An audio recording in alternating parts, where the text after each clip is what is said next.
अस्सलाम वालेकुम। वो एक पिंड सी ते उत्थे पैंदी हुंदी सी एक बला ते वो बला ने आना ते एक बंदा चुक के लै जाना। उन्हें कोई महीने डेढ़ बाद आना, उन्हें जेड़ा कोई बंदा वेखना उन्होंने फड़ना ते उन्हें लै जाना, बंदे नूं खा जाना। वो पिंड वाले आके आना कीती सलाह भी जेड़ा ना इंदा कोई हल करना पैना, इस तरह तो सानू जेड़ा है ना ये कोई ना कोई बंदा चुक लेनी तो सानू खा जाएगी। खैर सारे पिंड वाले कट्ठे होए, उन्हें सलाह की भी जो होण आवे ना सारे पिंड वाले आपदा कोई सोटे डंडे जो भी किसी को हथियार है ना वो लैके सारे कट्ठे हो जाओ तो इनू पै जाओ। चल जे सानू एक दो नूं मारेगी तो इहदा भी या वो मुक्केगा। खैर जो बला आई तो अगों पिंड वाले सारे कट्ठे, वो कट्ठे वेख के ना बला परेशान हो गई। वो करदी भी ये तो सारे कट्ठे होए तो मैनू मार देणगे तो ये तो काम नहीं ठीक है। खैर उन्हें सोचा, उन्हें कहा भी पिंड वाले गल ये है कि मेरी तुहाडे नाल कोई लड़ाई नहीं हैगी, मेरा तो जड़ा है ना मेरी तो गल हैगी आ नीफ दे नाल, इन्हें मैनू कड्डियां ने गालां ते तुसीं मैनू नीफ दे दो, मैं तुहानूं कुछ भी नहीं आंदी। वो विचों कुछ कमजोरे बंदे जेह्ड़े सन ना वो आखन ठीक है, उन्हें कहा जरूर लड़ना है मैं मरना है तो ये आके इनू नीफ नूं दे दिओ। खैर जी वो नीफ नूं लै गई, उन्होंने जाके खा लिया। अच्छा अगले दिन फिर आ गई, उस फिर आई तो उन्हें कहा भी हुण, उन्हें कहा भी मैनू ये नीफ ने कहा कि मीत है ना उन्हें कहा सी कि गालां कड्ढ ते मैनू तुसीं मीत भी दे दिओ।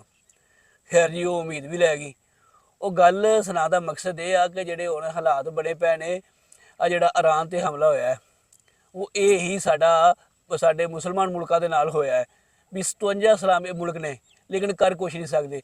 इस तरह फलस्तीन दे नाल होया, ठीक है सारे चुप भी सानू केड़ा कोई आंदा पिया। इस तरह शाम दे नाल होया, इस तरह उर्दन दे नाल होया ते हुण उन्हें बला ने हमला करता है ईरान ते जे सारे इकट्ठे होण ते फिर कुछ भी नहीं।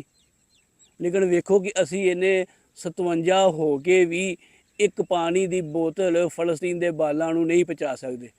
मार मार के बंब उन्हें पूरा शहर तबाह करता है जी, खंडर बना दिते हैं।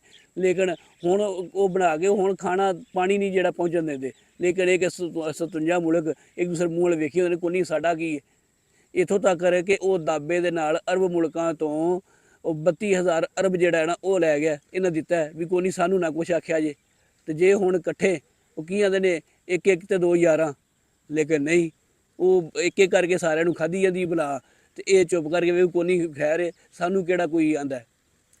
तो अल्लाह पाक तुहानूं सारिਆਂ ਨੂੰ सलामत रखे, सारिਆਂ ਨੂੰ खुश रखे। तो वीडियो चंगी लगे तो लाइक तो शेयर लाजमी कर दिया जे।